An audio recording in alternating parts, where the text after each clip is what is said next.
سنن نبی داؤد میں 4646، جامعہ ترمذی میں 2226 اور مسند امام احمد میں 18430 نمبر حدیث جلد 4 صفحہ 273 پہ موجود ہے۔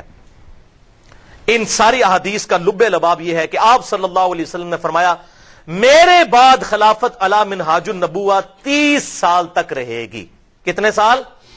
30 سال۔ یہ غیبی خبر ہے، لوگ کہتے ہیں یہ حدیثیں چھپاؤ، حضور صلی اللہ علیہ وسلم کی تو نبوت کو جسٹیفائی کرتی ہیں یہ حدیثیں کہ یار آپ صلی اللہ علیہ وسلم اپنی وفات کے 30 سال بعد کے واقعات بتا رہے ہیں اور ایگزیکٹ اسی طرح پورے ہو رہے ہیں۔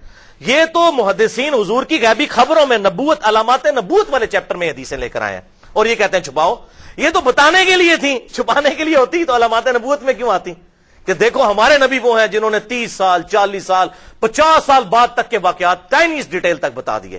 یہ نبی بتا سکتا ہے جس کے پاس اللہ کی طرف سے غیبی خبر آتی ہے۔ تو فرمایا 30 سال تک خلافت علی منہاج النبوہ رہے گی، حوالہ میں دے چکا۔ اور پھر آپ صلی اللہ علیہ وسلم نے فرمایا اس کے بعد کاٹ کھانے والی ملوکیت کا دور شروع ہو جائے گا، اور پھر اس کے بعد جابر حکمرانوں کا دور شروع ہو جائے گا، اور پھر اس کے بعد الٹیمیٹلی خلافت علی منہاج النبوہ قائم ہوگی، یعنی قرب قیامت میں امام محمد مہدی کی جو ابو داؤد میں اور مسند احمد میں احادیث موجود ہیں کہ اس وقت تک قیامت نہیں آئے گی جب تک کہ میری فاطمہ بیٹی کی اولاد میں سے میرے ہی نام پر، جس کا نام میرے نام پر، جس کی ماں کا نام میری ماں کے نام پر، جس کے باپ کا نام میرے باپ کا نام پر ہوگا، محمد بن عبداللہ مہدی نہ پیدا ہو جائے جو پوری دنیا کو انصاف سے بھر دے گا۔ تو یہ اللہ تعالیٰ کا وعدہ ہے، هو الذی ارسل رسولہ بالہدی ودین الحق لیظہرہ علی الدین کلہ ولو کرہ الکافرون۔ وہی اللہ ہے جس نے اپنے محبوب صلی اللہ علیہ وسلم کو یہ الہدا اور دین حق کے ساتھ مبعوث کیا تاکہ اس دین کو سارے ادیان پر غالب کر دے، چاہے کافر اس بات کا برا مانیں گے۔ دین سپر سیڈ کرنا ہے، ابھی تک ایسا وقت نہیں آیا لیکن قرب قیامت میں آئے گا، اور اس کی نشانیاں اب اسلام کی نشت ثانیہ کا آغاز ہو چکا ہے۔ خلافت راشدہ ختم ہوئی، پھر کاٹ کھانے والی ملوکیت کا دور تقریباً ہم پر 700-800 سال تک رہا، پھر 300-400 سال تک جابر حکمران مسلط ہو گئے، یعنی کلولین پاورز، کہیں پر فرینچ آ گئے، کہیں پر یہ انگریز آ گئے اور انہوں نے آ کے قبضہ کیا، اور یہ پھر 20ویں صدی کے اندر ان کا غلبہ ٹوٹا، اور اب خلافت علی منہاج النبوہ کی باتیں دوبارہ، یہ آخری پیریڈ ہے اس امت کا جو شروع ہو چکا ہے الحمدللہ۔ پھر آپ صلی اللہ علیہ وسلم کے جو صحابی ہیں حضرت سفینہ، اسی حدیث میں آتا ہے کہ وہ اپنے شاگرد کو کہتے ہیں کہ گن پھر، اب میں تجھے 30 سال پورے کر کے بتاتا ہوں۔ ابو بکر کے 2 سال، عمر کے 10 سال، عثمان کے 12 سال اور علی کے 6 سال، یہ ہے خلافت راشدہ۔ اچھا، جب یہ انہوں نے حدیث بیان کی تو ان کا شاگرد کہتا ہے، چونکہ حضرت امیر معاویہ رضی اللہ تعالیٰ عنہ کا دور تھا، اس نے کہا کہ یہ حضرت امیر معاویہ کی جو پارٹی ہے بنو امیہ بنو زرقہ، یہ کہتے ہیں کہ علی علیہ السلام تو خلیفہ ہی نہیں ہے۔ یہاں پر امام ابو داؤد نے لکھا علی علیہ السلام 4646۔ تو حضرت سفینہ حضور کے جو غلام تھے ان کو اتنا غصہ آیا، انہوں نے کہا یہ کہتے ہیں علی خلیفہ نہیں ہے، اور ترمذی میں الفاظ ہیں یہ کہتے ہیں علی خلیفہ نہیں، خلیفہ تو یہ ہے۔ تو انہوں نے کہا یہ اتنا بڑا جھوٹ بولتے ہیں کہ یہ جھوٹ ان کی پیٹھ سے نکلا ہے جہاں سے ہوا خارج کرتے ہیں، اتنی گندی بات انہوں نے کی ہے۔ حق تو یہ ہے کہ بنو امیہ کی اپنی حکومت شریر ترین بادشاہت ہے، کاٹ کھانے والی ملوکیت حضور نے فرمایا اور حضرت سفینہ نے مہر لگا دی۔ حضرت سفینہ نے یزید کا زمانہ نہیں پایا، اس سے بھی 15 سال پہلے فوت ہو گئے۔ بنو امیہ کی حکومت کو کہا شریر ترین بادشاہت، اور معاملہ بالکل کلیئر کر دیا۔ تو خلافت راشدہ 30 سال، اور آپ صلی اللہ علیہ وسلم کی وہ حدیث ہے جس کے تحت آپ صلی اللہ علیہ وسلم نے ہمیں حکم دیا کہ خلافت راشدہ جب قائم ہوگی تو اس وقت کے خلیفہ کا ساتھ دینا ہے۔ وہ سنن نبی داؤد میں 4607، ترمذی میں 2676، ابن ماجہ میں 43 نمبر حدیث کہ آپ صلی اللہ علیہ وسلم نے اپنی وفات سے چند دن پہلے ایک بڑا بلیغ خطبہ دیا جس میں آپ صلی اللہ علیہ وسلم نے بالکل کنکلوڈنگ باتیں کی، اور صحابہ کہتے ہیں کہ ہر آنکھ اشک بار تھی۔ تو آپ صلی اللہ علیہ وسلم نے اس موقع پر ارشاد فرمایا، دیکھنا جو میرے بعد زندہ رہے گا وہ بہت اختلاف دیکھے گا۔ اس وقت علیکم بسنتی وسنت الخلفاء الراشدین المہدیین، تم پر میری سنت اور میرے خلفاء راشدین ہدایت یافتہ کی سنت لازمی ہے، ان کو پکڑ لینا، اور دیکھنا دین میں نئی نئی بدعتوں سے بچنا۔ ہر بدعت گمراہی ہے، اور ہر گمراہی جو ہے وہ دوزخ میں لے جانے والی ہے۔ سنن نسائی میں یہ آخری الفاظ ہیں، ہر گمراہی دوزخ میں لے جانے والی ہے۔ تو آپ صلی اللہ علیہ وسلم نے خلفائے راشدین کے خلاف خروج کرنے والوں کو کیا کہا؟ بدعتی۔ سب سے بڑی بدعت خلیفہ راشد کے خلاف خروج کرنا ہے، یہ حرام ہے۔ تو آپ صلی اللہ علیہ وسلم نے کلیئر کر دیا، اور خلیفہ راشد کون ہیں وہ 4 بتا دیے میں نے حدیث کی روشنی میں۔ تو اب چاہے مخالفین ابو بکر ہوں، مخالفین عمر ہوں، مخالفین عثمان ہوں، یا مولا علی رضی اللہ تعالیٰ عنہ کے مخالفین ہوں، چونکہ یہ خلفائے راشدین تھے، ان کے خلاف کھڑا ہونا بدعت ہے، اس میں کوئی شک نہیں۔ آپ صلی اللہ علیہ وسلم نے خود کہا کہ بدعتوں سے بچنا، اور علیکم بسنتی و سنت الخلفاء الراشدین المہدیین، تم پر میری سنت اور میرے خلفائے راشدین کی سنت لازم ہے۔ تو یہ حدیث آ کر کوئی پنکچر نہیں ہو جاتی حضرت عثمان پہ، حضرت علی تک چلتی ہے۔ جو باغین عثمان تھے وہ سبائی پارٹی کوئی نہیں تھی، تو بالکل جھوٹ بول رہے ہیں، سبائی تو الگ سے ایک چیز تھی، وہ صحابہ اکرام علیہم رضوان میں ہی اختلاف ہو گیا تھا حضرت عثمان کے بارے میں، وہ الگ سے ایک ٹاپک ہے، میں آج اس کو ڈسکس نہیں کروں گا۔ بل وہ خلیفہ راشد تھے، ان کے خلاف بھی جن لوگوں نے وہ حرکت کی اور حضرت عثمان کو شہید کیا، ہم ان کو بھی غلط سمجھتے ہیں۔ اسی طریقے سے حضرت علی کے خلاف بھی جو لوگ کھڑے ہوئے ان کو بھی ہم ناحق سمجھتے ہیں۔ اور آپ حیران ہوں گے کہ صرف مولا علی رضی اللہ تعالیٰ عنہ کی جنگیں ہی ایسی ہیں جن جنگوں کے بارے میں آپ صلی اللہ علیہ وسلم کی پریڈکشنز بخاری اور مسلم، ابو داؤد، ترمذی، نسائی، ابن ماجہ اور مسند احمد میں موجود ہے۔ اور کسی خلیفہ راشد کے بارے میں آپ صلی اللہ علیہ وسلم کی ان کی جنگوں کے بارے میں پریڈکشن نہیں ہے۔ کیوں؟ اس لیے کہ حضرت علی کی جنگوں نے ہی کنٹراورشل بننا تھا۔ حضرت علی کی جنگیں مسلمانوں کے خلاف ہوئیں، اور سورۃ الحجرات کی آیت نمبر 9 کی پریکٹیکل تفسیر حضرت علی بنے کہ اگر کوئی مسلمان گروہ باغی ہو جائے اس کے خلاف قتال کرو یہاں تک کہ وہ توبہ پر آمادہ ہو۔ یہ بات، یہ میرا گولڈن کوڈ یاد رکھیے گا، اگر حکمران باغی ہو جائے اس کے ساتھ کیسے ڈیل کرنا ہے، اس میں آئیڈیل ہے مولا حسین رضی اللہ عنہ، اور اگر خلیفہ راشد ہو اور اس کے خلاف رعایا بغاوت کرے تو اس میں مسلمانوں کے لیے آئیڈیل ہے سیدنا علی رضی اللہ عنہ۔ یہی وجہ ہے کہ حضرت علی کی تینوں جنگیں، جنگ جمل، جنگ صفین اور جنگ نہروان، تینوں جنگوں کے بارے میں الگ الگ احادیث ہماری حدیث کی کتابوں میں موجود ہیں۔ اور جو سورۃ الحجرات میں آیا آیت نمبر 9 میں کہ اگر مسلمان گروہ باغی ہو جائے اس کے خلاف قتال کرو، لڑائی کرو یہاں تک کہ وہ حق پر آمادہ ہو، اس کی پریکٹیکل تفسیر آپ پوری دنیا کی کتابیں اٹھا کے دیکھ لیں، سیدنا علی رضی اللہ تعالی عنہ کا قتال ہے، اور آپ صلی اللہ علیہ وسلم کی پیشن گوئیاں اس کتاب کے قتال کے بارے میں موجود ہیں۔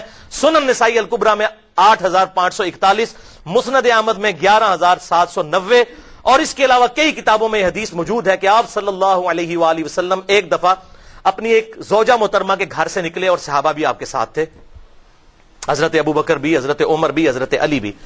تو راستے میں حضور صلی اللہ علیہ وسلم کی مبارک جوتی ٹوٹ گئی، تو آپ صلی اللہ علیہ وسلم نے اپنی دونوں جوتیاں اتار دی اور حضرت علی کو دے دی، اور کہا کہ یہ جوتی جو میری ٹوٹ گئی ہے اس کو گانٹ دو۔ اور پھر حضور صلی اللہ علیہ وسلم ننگے پاؤں آگے چلنا شروع ہو گئے۔ پھر تھوڑی دور جا کے آپ نے اصحاب کو کہا یہاں پر رک جاؤ، علی کا انتظار کرو۔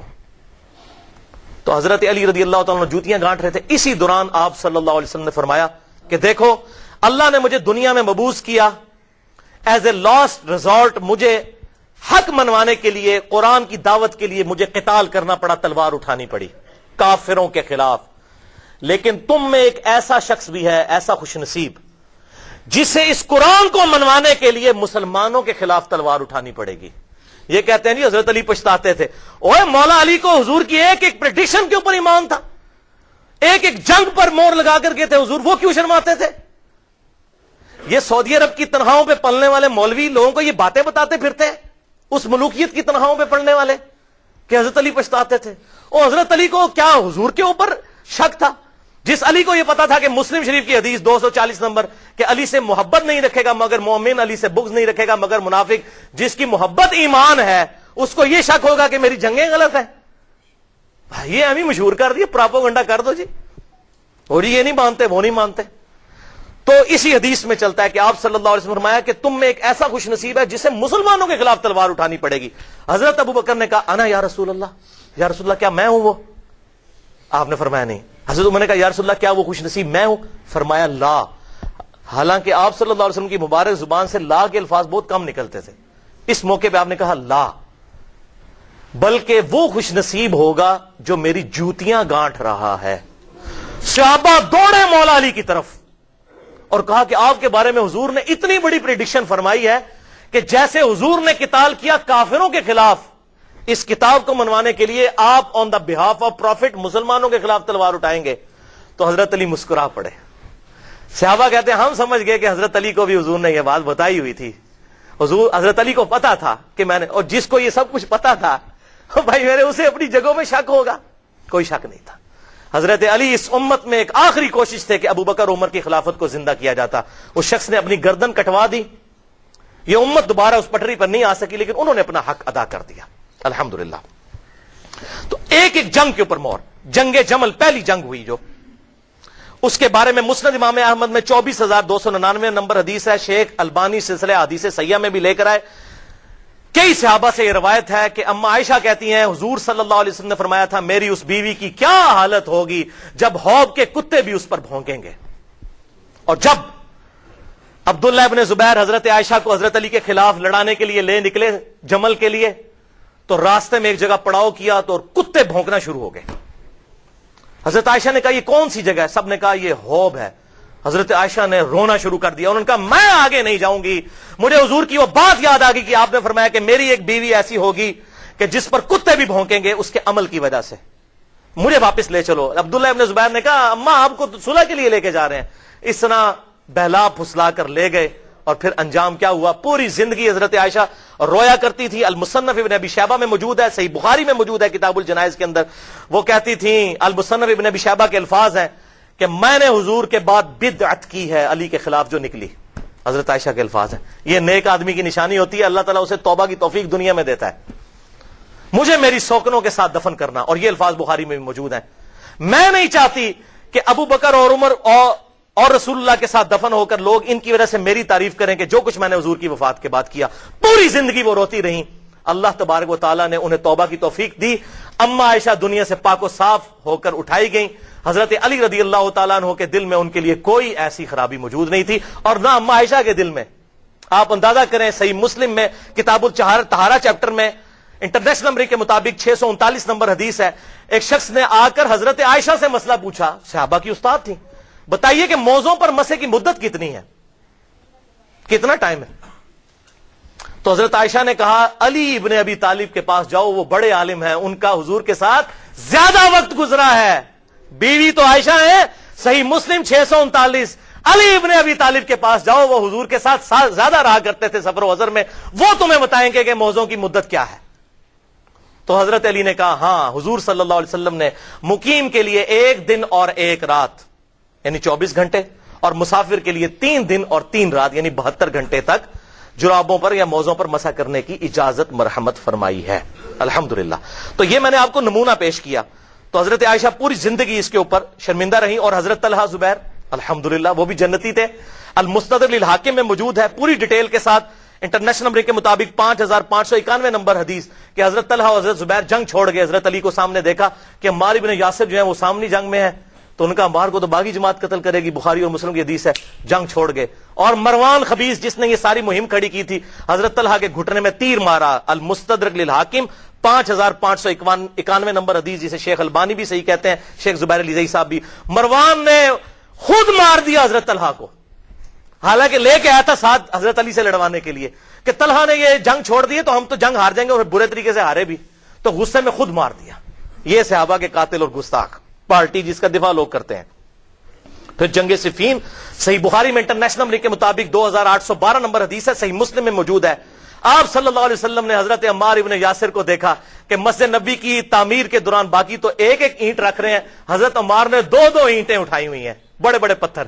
حضرت عمار یعنی اتنے جوشیلے قسم کے جوان تھے. حضور صلی اللہ علیہ وسلم کو بڑا ان پر رحم آیا. آپ صلی اللہ علیہ وسلم نے ان کے جسم سے مٹی جھاڑی اور کہا کہ اے سمیہ کے بیٹے, تجھ پہ وہ بڑی مصیبت آئے گی, افسوس تجھے ایک باغی جماعت قتل کرے گی. عمار تو ان کو تو جنت کی طرف بلا رہا ہوگا, لیکن وہ جماعت تجھے دوزخ کی طرف بلا رہی ہوگی.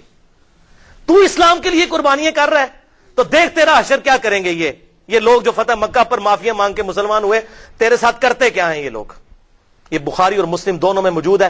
اور شیخ زبیر علی زئی صاحب مجھے خود کہا کرتے تھے, علی بھائی جب میں یہ بخاری کی حدیث پڑھتا ہوں کہ عمار جنت کی طرف اور اللہ کی طرف بلائے گا, یہ دونوں الفاظ ہیں, اور عمار کے مخالفین دوزخ کی طرف بلائیں گے, تو میں کانپ اٹھتا ہوں کہ میں اس حدیث کی کیا تعویل بیان کروں. اور پھر کیا ہوا, عمار ابن یاسر کو قتل کیا گیا. مسند امام احمد 16744, مستدرک للحاکم میں 5661 نمبر حدیث ہے. مسند احمد میں 17,811 بھی ایک اور طرق ہے کہ ابو الغادیہ اگرچہ وہ صحابی تھے، حضرت معاویہ کی طرف سے لڑتے ہوئے عمار ابن یاسر کو قتل کیا، پھر پوری زندگی روتے تھے کہ ہائے افسوس میں نے عمار کو قتل کیا. حضور نے کہا تھا عمار کو قتل کرنے والا اور اس کا مال لوٹنے والا آگ میں ہے. عبداللہ بن عمر بن عاص وہاں پر بیٹھے ہوئے تھے، ایک شخص عمار بن یاسر ابن یاسر کا گلا کاٹ کر امیر معاویہ کے سامنے لایا اور کہا کہ یہ دیکھو خوشخبری ہو. عبداللہ بن عمر بن عاص کانپ اٹھے، انہوں نے کہا کہ تم ایک دوسرے کو دوزخ کی مبارک دو. میں نے رسول اللہ سے سنا تھا کہ عمار کو ایک باغی جماعت قتل کرے گی، عمار ان کو اللہ کی طرف بلائے گا، وہ دوزخ کی طرف بلانے والی جماعت ہوگی، اور تم نے عمار کو قتل کر دیا اور تم خوشیاں منا رہے ہو، اور عمار کا مال لوٹنے والا اور اس کو قتل کرنے والا آگ میں ہے. والعیاذ باللہ تعالی. اور یہی وجہ تھی بھائیو، حضرت طلحہ، حضرت زبیر، حضرت عائشہ، ان کا معاملہ بالکل ڈیفرنٹ ہے. یہ دنیا سے پاک و صاف ہو کر اٹھے ہیں، کیونکہ جس نے توبہ کی وہ ایسا ہے جس نے گناہ کیے ہی نہیں. حضرت علی ان کے بارے میں دل صاف رکھتے تھے. کتنی روایتیں موجود ہیں فضائل صحابہ احمد بن حنبل میں صحیح سند کے ساتھ موجود ہے. حضرت علی کہتے تھے جو قرآن میں آیا تھا نا کہ قیامت والے دن اللہ تعالیٰ مومنین کے درمیان دلوں میں جو قدورتیں ہیں وہ نکال دے گا، مجھے یہ آیت میں اللہ سے امید کرتا ہوں کہ طلحہ زبیر اور میرے بارے میں ہوگی. میں طلحہ زبیر کو میں نے معاف کر دیا، لیکن لیکن لیکن جس نے اسلامی خلافت کو نقصان پہنچایا اس کو مولا علی نے معاف نہیں کیا. اور وہ المصنف ابن ابی شیبہ میں انٹرنیشنل نمبرنگ کے مطابق 7,050 نمبر حدیث ہے. تابعین کہتے ہیں ہم نے مولا علی کے پیچھے عشاء کی نمازوں میں قنوت نازلہ پڑھی. آج لوگ قنوت نازلہ پڑھ رہے ہیں انڈیا کے اوپر اور فلاں فلاں کے اوپر. قنوت نازلہ حضرت علی نے پڑھی کہ اسلامی نظام جا رہا ہے. اللہم علیک بمعاویہ و اشیاہی، اللہم علیک عمر ابن عاص و اشیاہی. اے اللہ معاویہ اور اس کی پارٹی کو تو پوچھ، عمر ابن عاص اور اس کی پارٹی کو پوچھ. اسلامی نظام کو خطرے میں ڈال دیا ان لوگوں نے. قنوت نازلہ. اور اس حدیث کو شیخ البانی بھی صحیح کہتے ہیں. شیخ زبیر علی زئی رحمہ اللہ نے بھی اپنی وفات سے 3 مہینے پہلے مقالات کی 6 جلد میں یہ روایت نقل کر دی ہے الحمدللہ رحمہ اللہ تعالی.